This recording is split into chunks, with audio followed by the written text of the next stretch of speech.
Times Square was locked down for a Vought hero parade when the first gunshot turned into a bouquet of daisies and drifted gently into the crowd. Armed men kept firing, but every bullet squeaked, sprouted googly eyes, and bounced off people like rubber toys.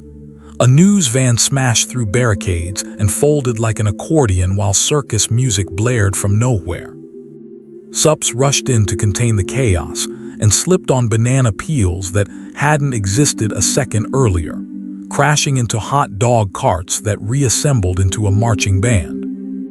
In the center of it all, a green-faced man tap-danced across the pavement, pulling props from thin air like the city was a stage. Police sirens warped into carnival horns, panic melted into confused laughter, and phones captured a disaster turning into a musical number.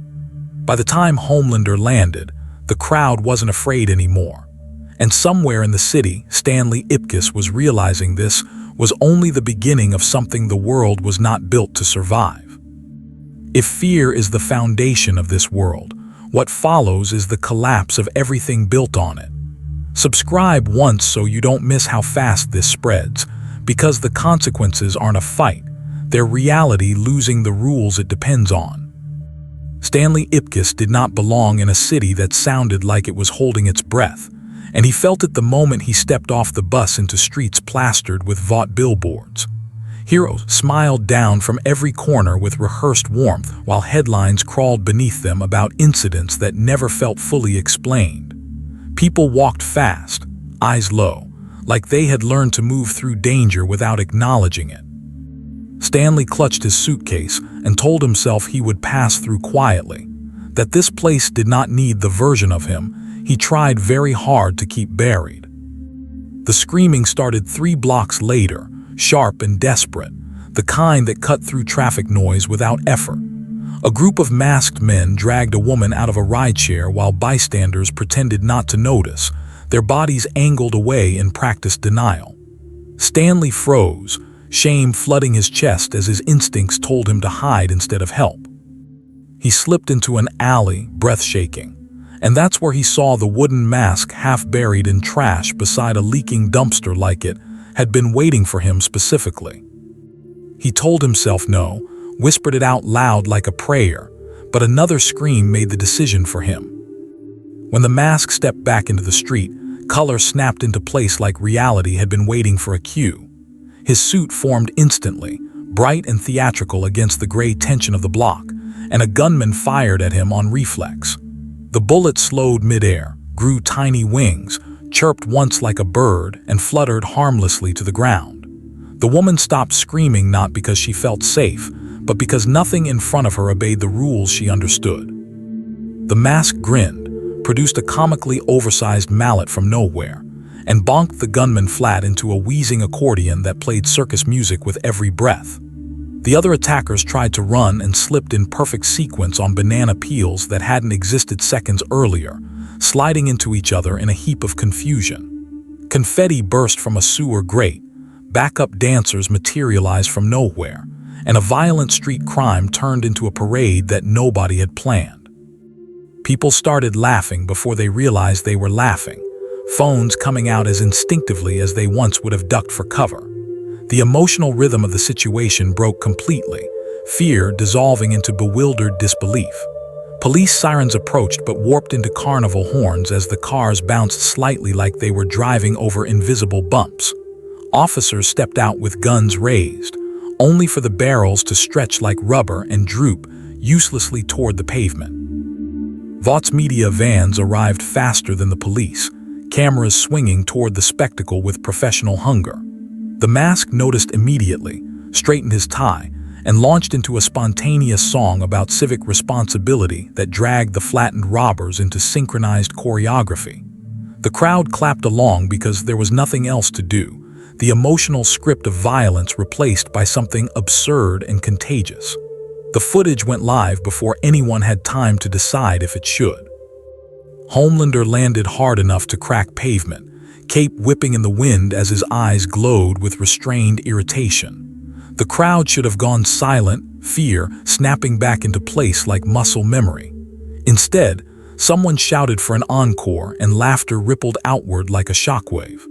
Homelander stared at the mask, who responded by pulling out opera glasses and inspecting him exaggeratedly from head to toe. The mask reached behind Homelander's ear and pulled out an endless string of colorful handkerchiefs, the crowd roaring as the most powerful man in the world was turned into a prop. Homelander swatted at him, and his hand passed through a puff of smoke that reformed behind him, juggling bowling pins. He tried grabbing him again, only for his arms to stretch like taffy and snap back with a loud cartoon twang that echoed across the street. Butcher watched the live feed from a grimy bar television, leaning forward with a look Huey had never seen before. Huey laughed nervously until he noticed Butcher wasn't amused at all. "That ain't a soup," Butcher muttered quietly. "That's a bloody problem." Vought executives saw something else entirely, engagement metrics exploding in real time as millions tuned in to watch something they didn't understand. They began drafting statements about a new independent hero whose unconventional methods minimized harm. They talked about contracts, branding, and narrative control without realizing the narrative had already slipped beyond their reach. The public wasn't afraid anymore, and Vought had no framework for managing that.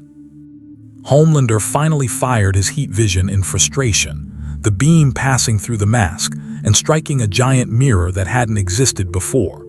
The blast ricocheted into a Vought billboard, setting it ablaze while the mask gasped theatrically and pulled out a fire extinguisher labeled "plot device." He sprayed foam that smelled like bubblegum over the flames while the crowd applauded like they were watching a street performance. Stanley felt a flicker of awareness beneath the chaos, a faint unease as he saw people laughing at things that should have terrified them. He hadn't meant for it to go this far, hadn't meant for this to feel like entertainment instead of intervention. But the mask didn't slow down, didn't reflect, didn't care. He bowed deeply to the cheering crowd like a performer finishing a show. The part ended with Homelander hovering above a crowd that no longer reacted to him the way it always had, cameras still rolling as laughter drowned out the tension he depended on. Across the city, people replayed the footage on their phones, smiling at something they didn't understand. Fear had misfired for the first time in years, and something irreversible had already begun. By nightfall, the footage had looped so many times that the sound of squeaking bullets and carnival horns felt burned into the city's nerves. News anchors tried to narrate the incident with the same grave tone they used for soup disasters, but their voices kept betraying them when the clip cut to Homelander getting his nose honked like a clown. Commentators debated whether this was a new hero, a terrorist, or an elaborate hoax, but none of the labels stuck. The public wasn't arguing about what it meant. They were sharing it because it felt impossible. In apartments and bars across the city, people laughed without realizing how strange that reaction was. Normally, soup incidents triggered tense conversations about safety, blame, and collateral damage. This time, the dominant emotion was disbelief bordering on amusement, and it spread faster than outrage ever had. Fear, the quiet background hum of daily life, had dropped out for a few hours and people didn't seem eager to turn it back on. Vought moved quickly, issuing statements that framed the mask as an independent vigilante whose unconventional methods prevented casualties. Internally, the tone was very different, executives demanding immediate identification and containment of a figure who had hijacked the emotional script of a public crisis. They understood something had gone wrong, not because of the damage, but because of the reaction. Their entire system relied on people being afraid enough to be grateful. Homelander watched the footage alone in a private screening room, jaw tight as the laughter echoed in his memory. Every replay showed him slightly slower than he remembered, slightly smaller in the frame, as if the moment had shrunk him. He had faced enemies who challenged his strength, but none had ever made him look ridiculous. The humiliation came not from pain, but from being irrelevant. The boys gathered around a laptop in their safe house, the glow of the screen lighting uneasy expressions. Huey tried to point out that no one had died, that maybe this was the first good outcome they had seen in a long time. Butcher didn't answer right away, eyes locked on the mask dancing like reality was optional. "You think that's good?" he asked quietly. "You think this world works if this is how things go now?" Frenchie replayed the moment guns turned into toys, muttering in disbelief about physics giving up. Noticed how quickly the crowd relaxed, phones coming out instead of people ducking for cover. Kimiko watched silently, head tilted, like she was trying to understand a language she had never heard before. None of them were smiling anymore. Stanley sat on the edge of his motel bed, staring at the mask on the nightstand like it was a loaded weapon. His hands shook as he replayed the woman's face, going from terror to laughter. He had wanted to help, but this felt bigger than help, like he had disrupted something the city depended on. He knew he should throw the mask away, but he also knew he wouldn't. The real shift started showing up in small moments that night. A man yelled at a Vought patrol soup for bumping into him instead of apologizing nervously. A store clerk argued back when a hero cut in line, voice firm instead of timid. Tiny reactions changed tone in ways no one consciously noticed, but the pattern began forming immediately. Vought announced a press conference for the next day, planning to introduce the mask as a new figure under their oversight before anyone else could shape the narrative. They assumed he would show up because cameras always drew sups in eventually. Preparations were meticulous, stage lights bright, messaging rehearsed, security tight enough to handle anything short of a riot. They still believed this was a branding problem. Homelander agreed to appear, determined to restore the emotional balance by sheer presence. He practiced lines about unity and innovation that sounded hollow even to him. The idea of sharing a stage with that green-faced anomaly made his skin crawl, but letting this continue unchecked felt worse. He needed people to remember how to react when he walked into a room.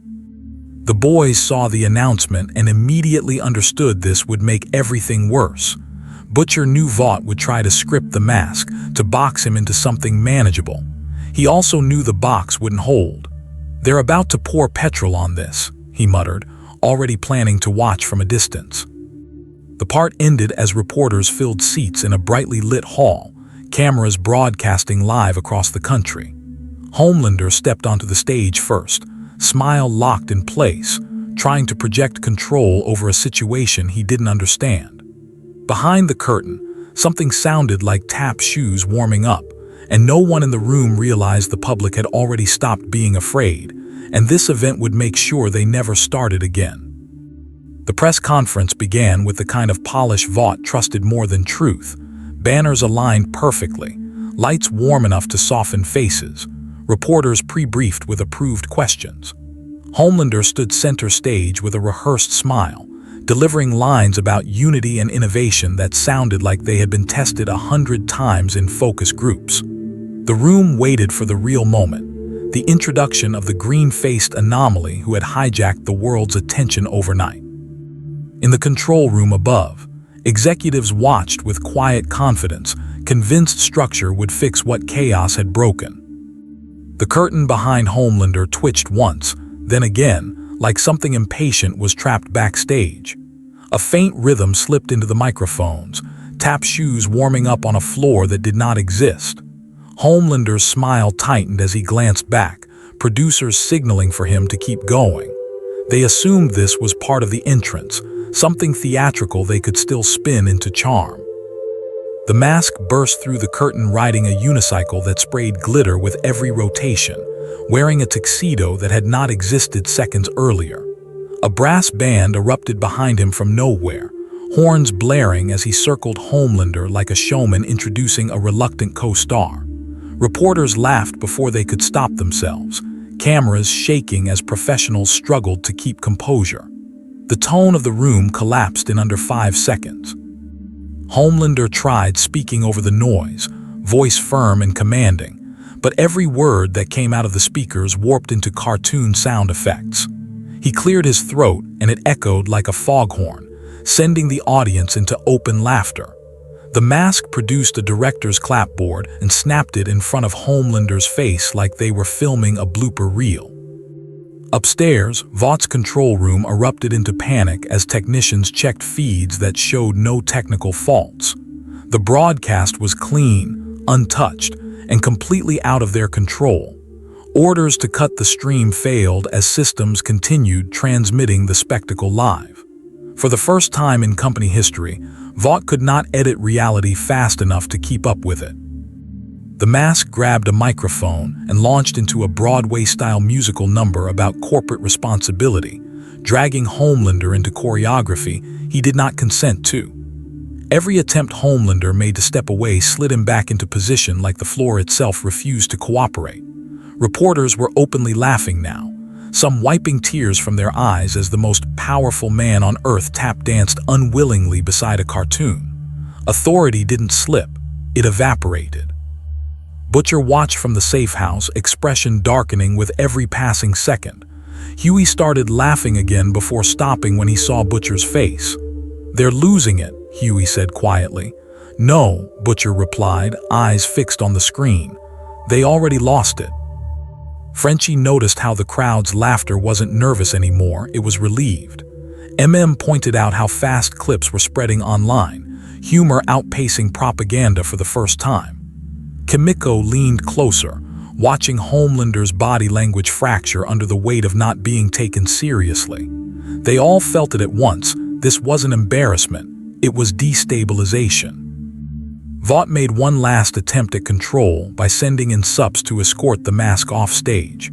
The moment they touched him, their costumes inflated into oversized mascot suits, heads wobbling as they stumbled into each other. The crowd roared louder, the absurdity compounding into something no PR team could salvage. Vought's attempt at authority became the punchline. Homelander finally snapped, grabbing the Mask by the collar and lifting him off the ground in a display meant to reassert dominance. The Mask's neck stretched absurdly long as he kept singing without missing a note, eyes wide with exaggerated delight. Homelander's fury burned hotter, but the more force he used, the more ridiculous the moment looked. Stanley watched from his motel, stomach turning as he realized this wasn't helping anyone anymore. He had wanted to stop violence, not humiliate the most powerful man in the world on live television. He pulled the Mask off slowly, staring at it like it had done something he couldn't undo. For the first time, he wondered if putting it on again would make things worse. The press conference ended when the Mask dropped a giant curtain from nowhere that swallowed the stage like a cartoon ending. When it lifted, he was gone, leaving Homelander standing alone in front of an audience still laughing. Vought cut the feed seconds later, but millions had already seen the moment authority turned into slapstick. The part ended with Vought's servers crashing under viral traffic and Homelander smashing a camera backstage in silent rage. Outside the building, crowds gathered not to protest or demand protection, but to see if something absurd might happen again. Control had not just failed, it had become the joke. By the next morning, New York felt subtly wrong in a way no one could name, like the background tension that usually pressed against people's shoulders had eased overnight. Pedestrians crossed streets without that cautious glance they normally gave Vought patrols. Drivers argued less aggressively, and conversations that should have escalated into shouting fizzled into awkward laughter. The city still moved, still functioned, but its emotional wiring had been rearranged without permission. Something invisible had shifted, and people were behaving as if they had collectively forgotten how to brace for impact. A Vought patrol soup accidentally knocked over a street vendor's cart and expected the usual flinching apology. Instead, the vendor snapped back with irritation, hands on hips, while bystanders watched openly instead of pretending not to notice. The soup hesitated, unsure how to respond when intimidation didn't land the way it always had. That hesitation spread like a ripple, small pauses where authority used to be automatic. Stanley walked through this new atmosphere feeling like he was the only one who understood why it felt so off. He kept the Mask hidden deep in his bag, resisting the urge to use it, terrified that doing so would push things even further. He saw people laughing at things they once would have feared, and it didn't comfort him the way he thought it might. This world ran on fear, and without it, nothing seemed to know how to behave. The mask appeared again during a minor car accident that should have ended in shouting and insurance exchanges. He slid between the drivers like a cartoon referee, turning their crumpled vehicles into bumper cars that bounced harmlessly off each other. The crowd gathered quickly, not because they were concerned, but because they were curious. Within seconds, a tense argument had become a spinning, squeaking spectacle that left both drivers dizzy and confused. News crews arrived expecting drama and captured something that looked like a street performance instead. The mask juggled hubcaps, blew a whistle, and declared the accident a tie before moonwalking away. The footage spread across the city faster than any official explanation could catch up. People watched it with smiles instead of the usual grim faces they wore during soup incidents. Homelander hovered above the scene long after the mask had gone, watching people disperse calmly instead of with relief. He saw civilians joking with each other as they walked away, phones out, replaying what had happened like it was entertainment. His presence, once enough to restore order, now felt like an interruption no one needed. He stayed longer than necessary, searching for the familiar tension that told him he mattered. Butcher watched from a rooftop with binoculars, tracking the mask's movements with growing unease.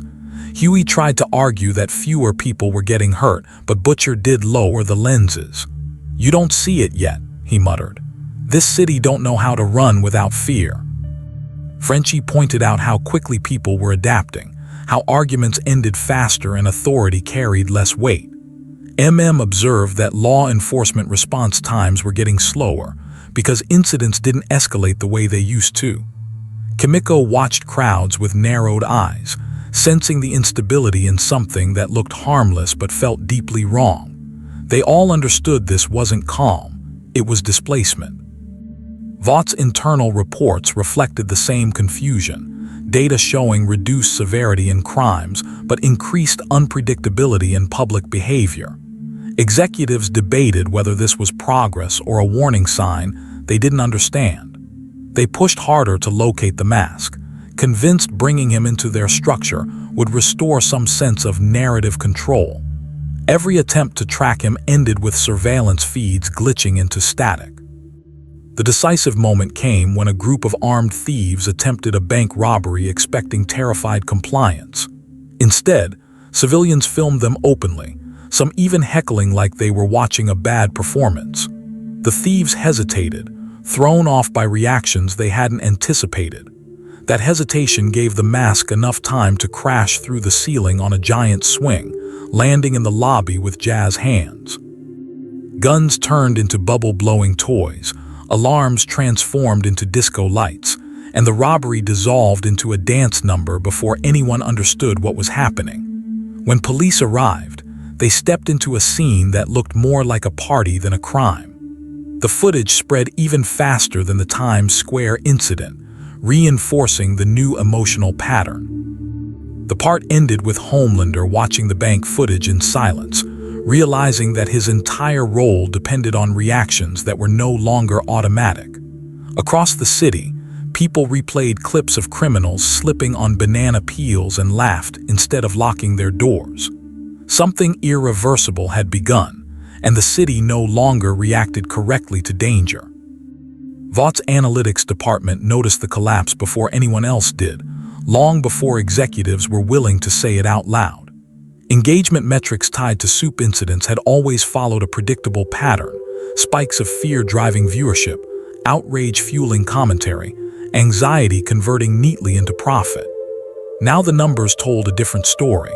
The public still watching, but for the wrong reasons. Laughing instead of worrying, sharing clips as entertainment instead of warnings.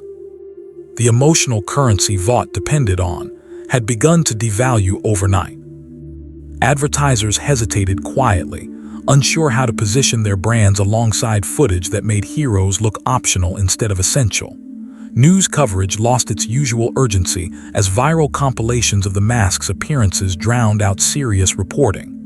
Analysts tried to spin it as a shift in tone, a new era of lighter engagement, but the graphs didn't lie. Fear, The most reliable product Vought had ever sold was losing its market value in real time.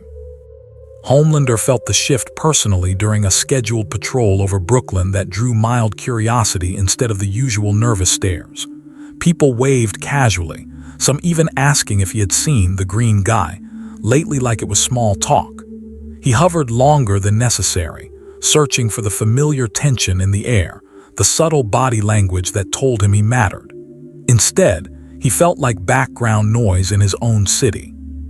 Stanley watched the coverage from his motel room, heart sinking as he realized the ripple effects were spreading far beyond the moments he thought he was helping. Interviews showed people laughing about crimes turned into musical numbers, and he didn't feel proud.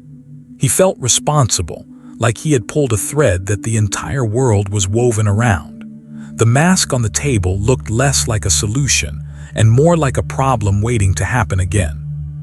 The mask appeared during a Vought-sponsored community reassurance event meant to restore seriousness to the public mood. He parachuted in wearing a pilot's uniform that hadn't existed seconds earlier, sliding down a banner like a fireman's pole while kazoos blared from nowhere.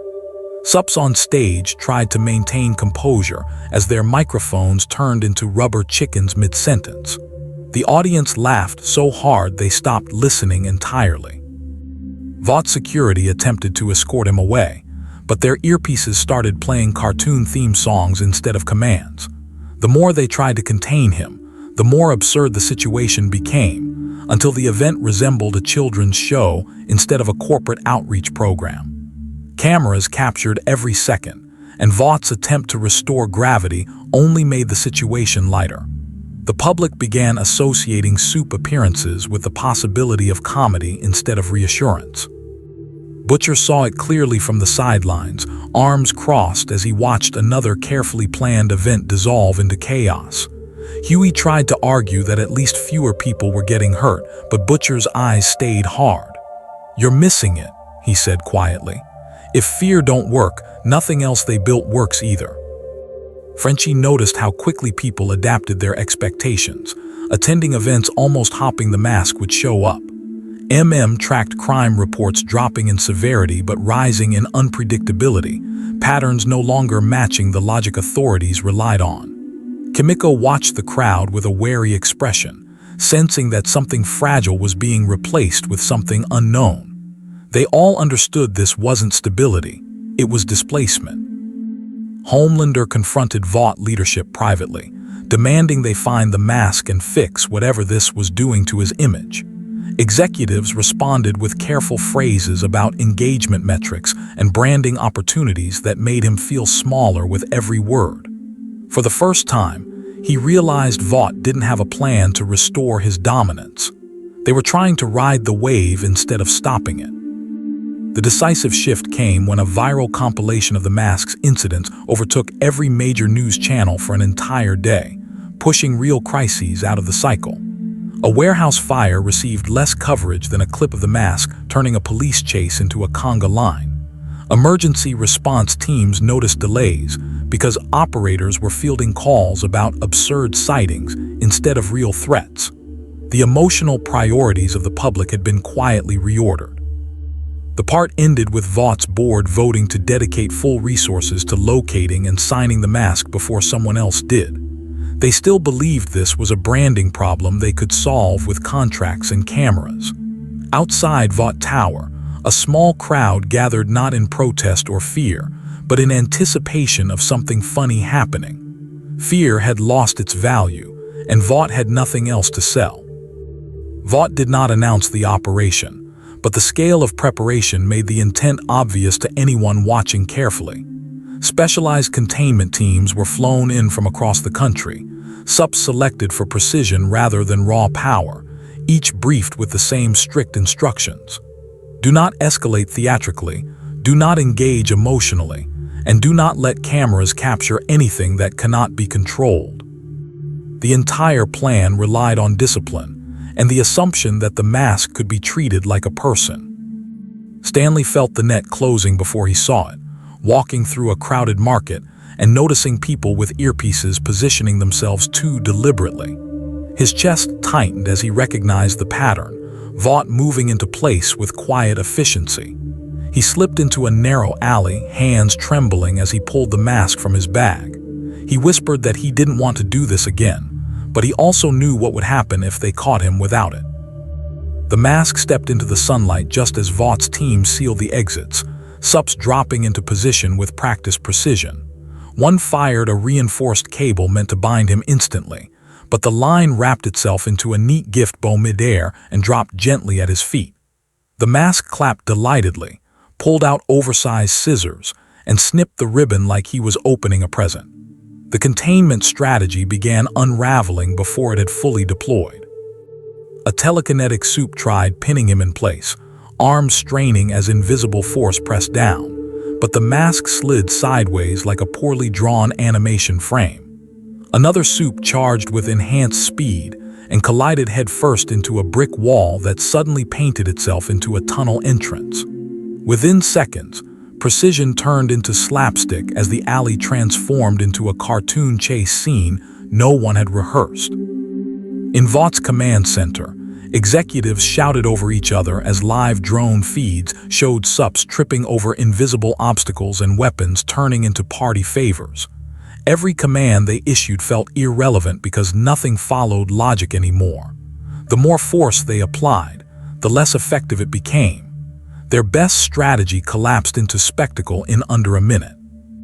Homelander arrived late, descending into the alley with visible fury as he watched the operation dissolve. He grabbed the mask by the shoulders, lifting him effortlessly into the air in a display meant to end this instantly. The mask's body stretched like elastic, neck elongating absurdly as he produced a hand mirror and made Homelander look at his own furious expression. The absurdity hit harder than resistance. Butcher watched from a rooftop, binoculars steady as Huey muttered in disbelief beside him. "They still think this is a fight," Butcher said quietly. "It ain't." Frenchie observed how quickly the crowd gathered at the end of the alley, people treating the situation like street theater instead of danger.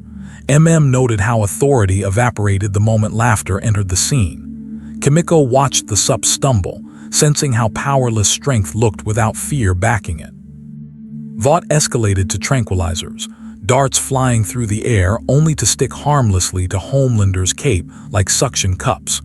The crowd's laughter grew louder, phones raised as containment became viral humiliation. Every second the operation continued made Vought look less competent and more desperate.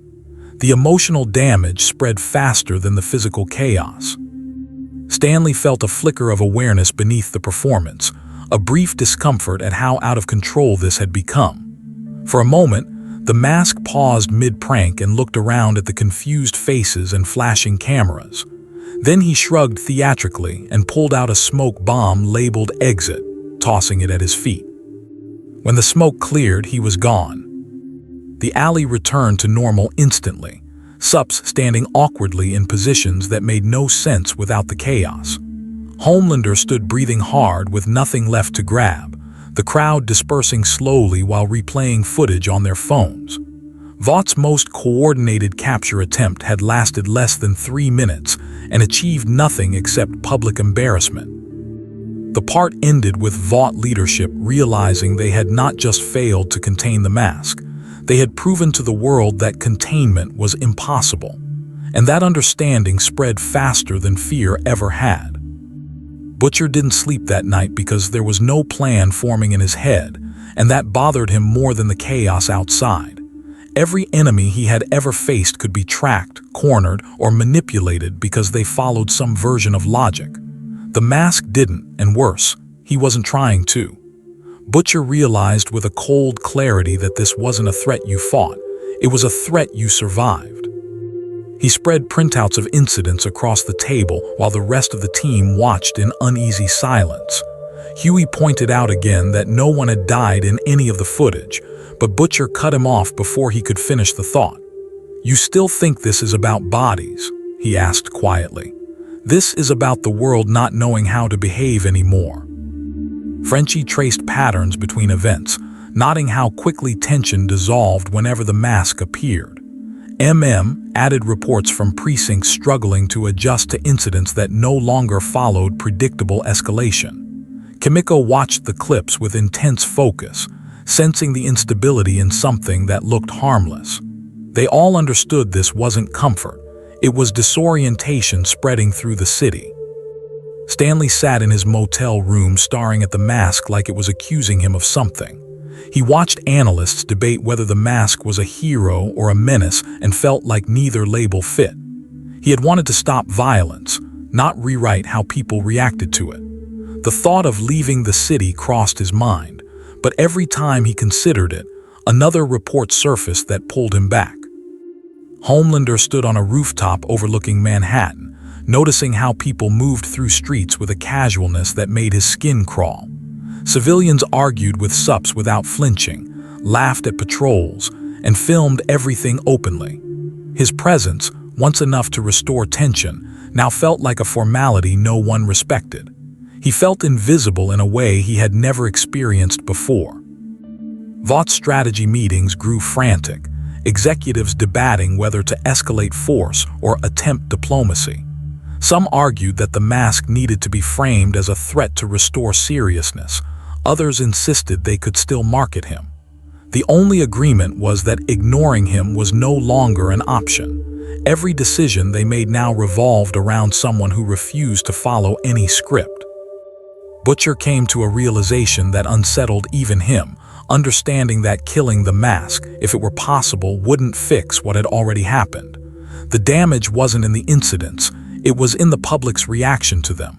People had seen a version of the world where fear didn't automatically win, and they weren't eager to forget it. "We don't need him gone," Butcher muttered. "We need this to stop spreading." The boys started noticing smaller incidents occurring without the mask present, arguments resolving awkwardly, criminals hesitating because victims didn't react as expected.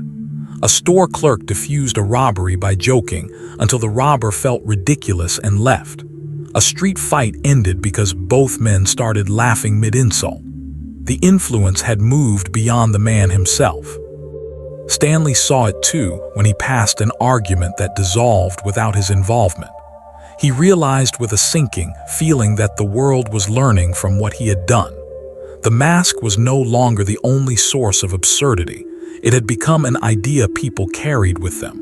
That terrified him more than anything he had done while wearing it. The decisive moment came when Butcher watched a civilian confront a supe with sarcasm instead of fear. The supe hesitated, unsure how to react, and the moment passed without violence. Butcher understood then that the mask had done something no weapon ever could. He had made people forget how to be afraid.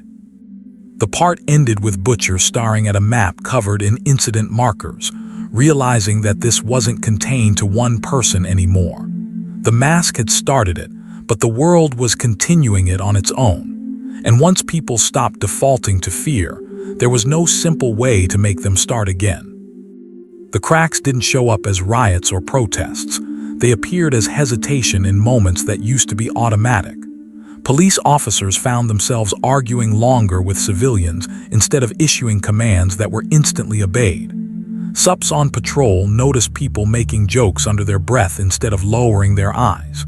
It wasn't rebellion, it was friction, and friction slowed systems that had always depended on instant compliance.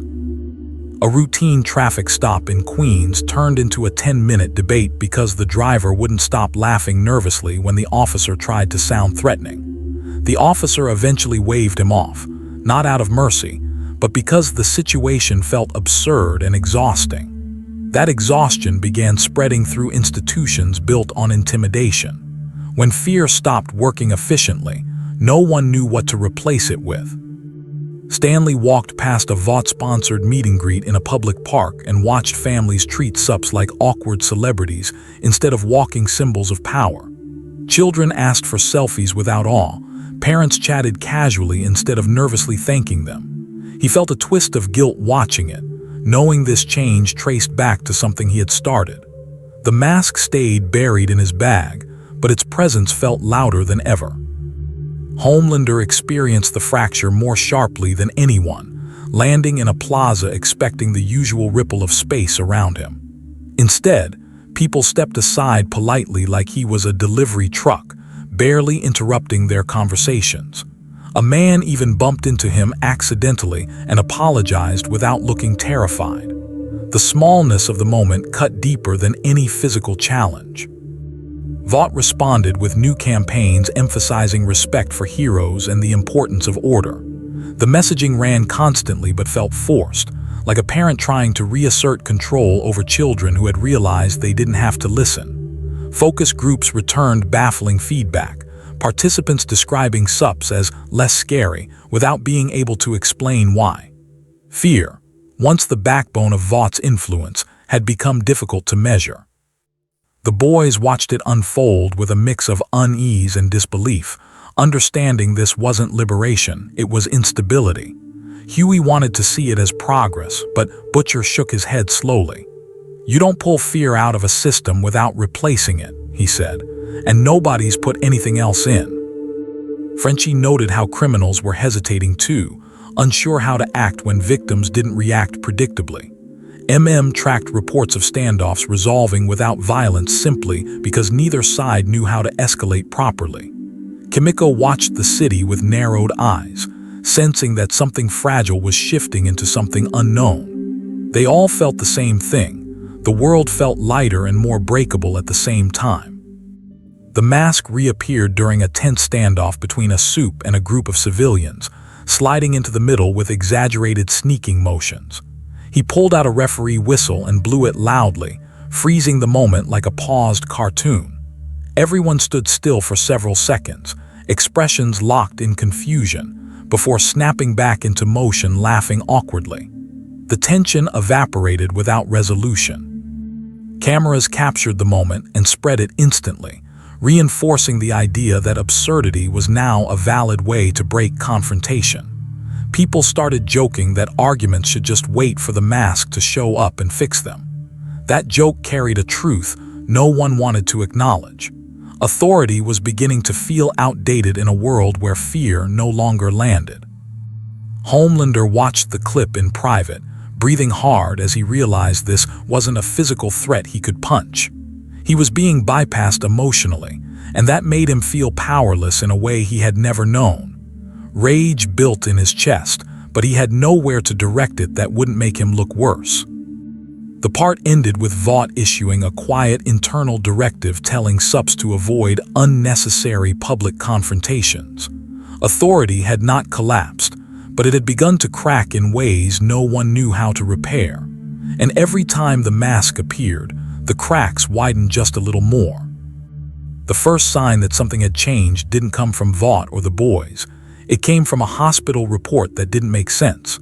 A man arrived with a fractured skull after slipping during a robbery that witnesses swore had turned into a slapstick chase. Security footage showed him running, tripping over nothing, and slamming headfirst into a marble counter with a sound that didn't match the cartoonish story people told. He didn't bounce back up, didn't shake it off. He stayed down and never woke up. People argued about what they had seen, insisting the moment had felt like one of the mask's incidents even though he wasn't there. Some said they expected the man to get back up because that's what always happened now.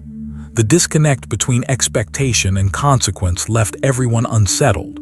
For the first time, the absurdity didn't feel harmless. Stanley felt it before he understood it, watching a clip of the accident replayed on a news segment. His stomach turned as he realized the world had started reacting like a cartoon, but it was still made of flesh and bone. He stared at the mask on the table and felt a cold wave of dread. The rules he bent didn't protect anyone once he was gone. The mask appeared later that day during a street altercation, sliding between two men about to fight and turning their punches into exaggerated windmills. One man spun too far, lost balance, and crashed into a metal railing with a crack that echoed louder than the laughter. The crowd went quiet as he crumpled, clutching his arm in pain that didn't look theatrical at all.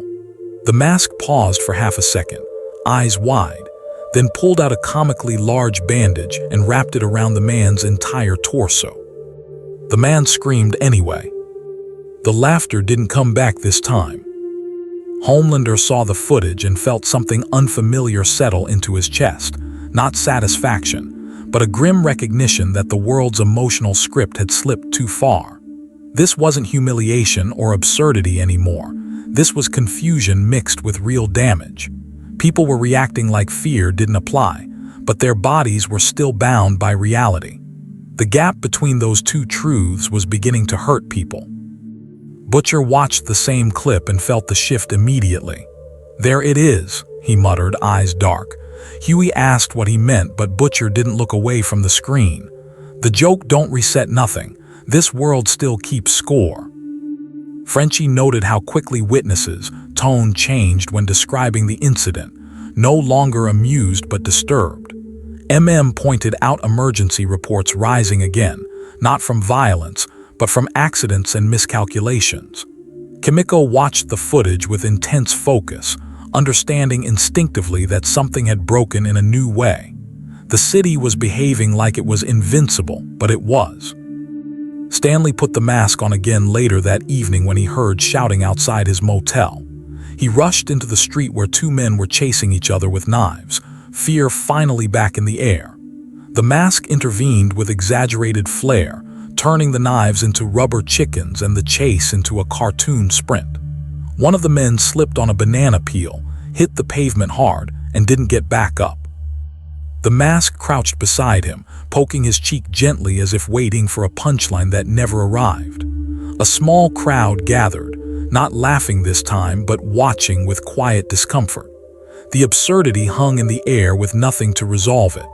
The man was unconscious, bleeding from the head, and no musical number could change that. For the first time, the mask didn't know what to do. Stanley felt the panic bleed through, hands trembling as he looked at the still body. He removed the mask slowly, kneeling beside the man as sirens approached. The crowd stared at him, confused and uneasy, as if they were realizing something important all at once. This world did not reset like the ones he was used to. The part ended with paramedics loading the injured man into an ambulance while Stanley stood on the sidewalk holding the mask shaken. Across the city, reports of similar incidents surfaced, moments where absurd reactions met real consequences. The joke was still happening, but reality had stopped playing along. Homelander didn't laugh when he saw the hospital report, and he didn't feel vindicated either. He watched the footage of the man hitting the counter, the awkward slip that witnesses described like a cartoon gag, and he understood the problem before anyone else at Vought did. People were still reacting like nothing could really hurt them, but the world had never agreed to that rule. The gap between expectation and consequence was becoming lethal. He flew lower over the city that night, watching crowds move with the same casualness he had come to resent. People crossed streets without caution, argued loudly with each other, filmed sups without hesitation, as if the invisible threat that used to sit behind everything had been erased. He realized this wasn't just humiliation anymore. This was a city forgetting how to protect itself. The mask hadn't made them fearless, he had made them careless. Stanley sat in his motel room with the mask in his lap, replaying the moment the injured man didn't get back up. His hands shook as he remembered poking the man's cheek, waiting for the punchline that never came. For the first time, he felt something close to fear of the mask itself, not because of what it could do, but because of what it couldn't fix. Vought's internal memos shifted tone overnight. Executives no longer discussing branding opportunities, but liability and containment risks. They noticed the same pattern Homelander did, rising reports of accidents and injuries in situations where people behaved like harm wasn't real. Their messaging pivoted toward caution, but the public didn't feel the same urgency anymore. The emotional reflex they depended on had already been dulled. The boys watched the reports come in with grim understanding, realizing this was the consequence Butcher had predicted. Huey felt sick reading about injuries that came from simple misjudgments rather than violence. Butcher stared at the data in silence, jaw tight as he pieced it together. "They forgot how scared they're supposed to be," he muttered. "And this world don't forgive that." Frenchie noted how quickly stories spread about people expecting absurdity to save them and being wrong. Tracked emergency call patterns rising again, but for reasons no one could categorize easily. Kimiko sensed the tension returning to the city, not from fear of sups, but from uncertainty about how reality worked now. The ground beneath everything felt unstable. The mask appeared again during a minor scuffle in a parking lot, slipping between two men arguing over a dented car. He turned their shouting into exaggerated opera singing, pulling props from nowhere to turn the scene into performance. One man backed up laughing, tripped over a concrete curb, and cracked his head against the asphalt with a dull sound that cut through the absurdity instantly. The laughter died in the air like someone had flipped a switch. The mask froze, eyes darting between the man on the ground and the confused crowd. He pulled out a giant cartoon ice pack and gently placed it on the man's head, waiting for him to bounce back. He didn't. For the first time, the performance felt out of place even to him. Homelander watched this from above, hovering unseen as he realized the depth of the problem. This wasn't about control anymore. It was about survival in a world that had forgotten how fragile it was. He understood something Stanley had not yet put into words. The mask could survive anything, but no one else could. Stanley felt it too when he removed the mask and knelt beside the injured man, panic overtaking the absurdity. He saw fear in the crowd's faces again, but it was confused fear, not the kind they were used to. They weren't afraid of sups, they were afraid of not knowing what the rules were anymore. The decisive realization settled over Homelander as he flew away, recognizing that the mask hadn't just humiliated him or Vought. He had disrupted the emotional system that kept people cautious enough to stay alive. And now, the city was paying for it in ways no one had expected. The part ended with Homelander staring down at the skyline, understanding that destroying the mask wouldn't fix what had already changed. The world had learned the wrong lesson, and reality had started correcting it the only way it could. The change didn't happen through announcements or public warnings. It crept back into the city through hesitation. People began second-guessing themselves in moments that had recently felt casual, pausing at curbs, stepping back from arguments, lowering their voices around sups again. The memory of those injuries spread faster than any viral clip the mask had created. It wasn't fear of heroes returning. It was fear of misjudging a world that no longer made emotional sense.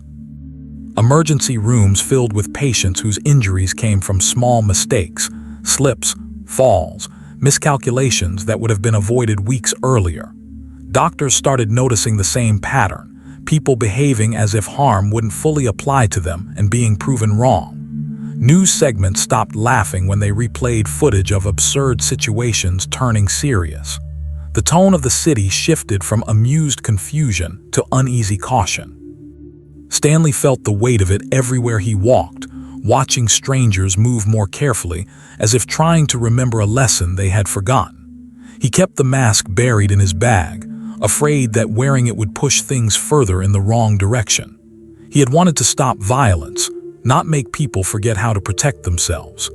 Every report of an accident felt like a quiet accusation. Homelander noticed the difference immediately during his patrols, the old tension creeping back into people's posture. Civilians stepped aside more quickly, voices lowering as he passed, eyes flicking away with familiar caution. For the first time in days, he felt the air shift the way he was used to. But it didn't feel like victory. It felt like something fragile trying to rebuild itself. Vought's messaging pivoted hard toward caution, campaigns urging people to stay alert and respect authority without mentioning why. They framed it as community safety, but internally they acknowledged what had happened. The emotional reflex they relied on had been disrupted, and now it was returning slowly through consequence rather than messaging. They didn't know how to control that kind of recovery. The boys watched the city settle into this uneasy adjustment with wary eyes. Huey felt guilty for ever thinking the absence of fear might be a good thing. Butcher didn't say much, just nodded as he watched reports come in. "World's trying to remember how to breathe again," he muttered. Frenchie noticed how humor had stopped being the first reaction in tense moments. MM tracked how crime reports stabilized into familiar patterns again.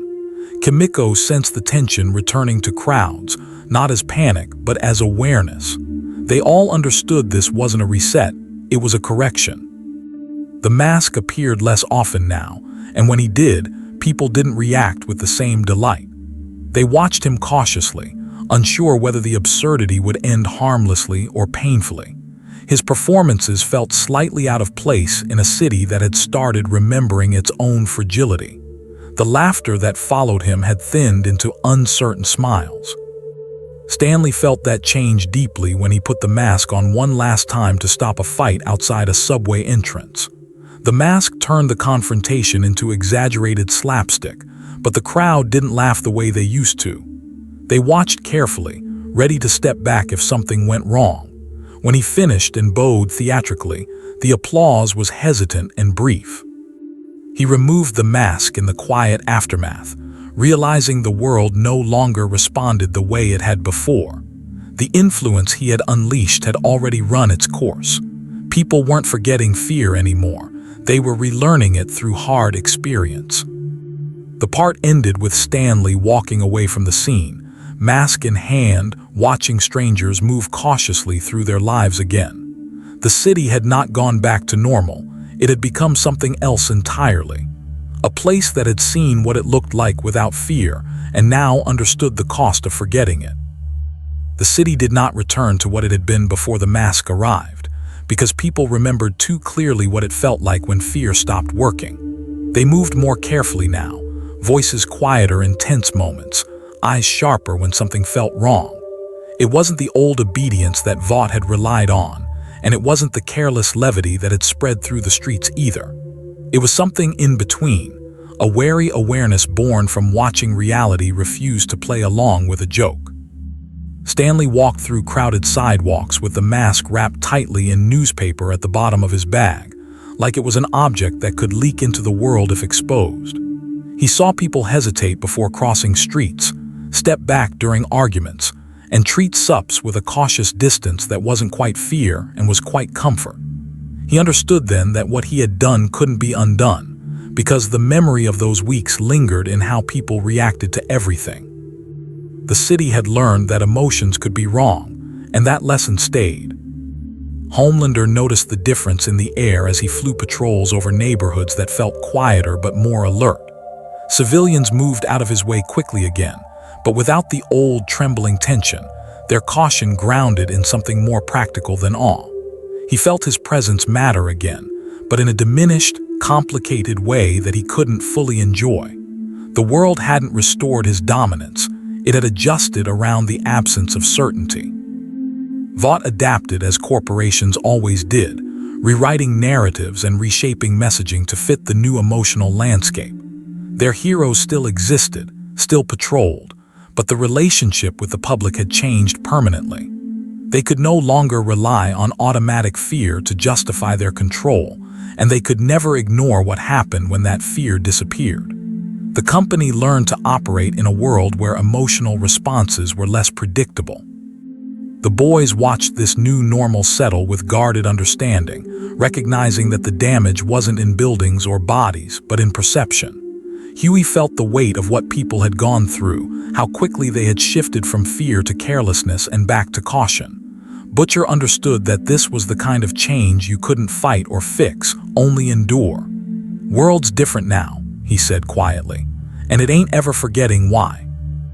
The mask appeared one last time in a small plaza, not to intervene or disrupt, but simply to perform. He danced, pulled absurd props from nowhere, and made a small crowd smile without confusion or shock.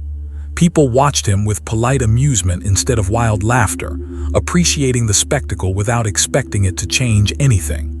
The absurdity had found a place in the world, but it no longer controlled how people reacted to danger.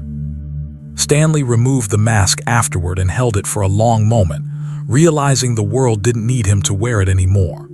The influence had already done its work, reshaping how people understood fear and fragility. He wrapped it back in newspaper and walked away into the crowd, blending into a city that had learned a hard lesson. The mask had not defeated anything, but it had changed everything.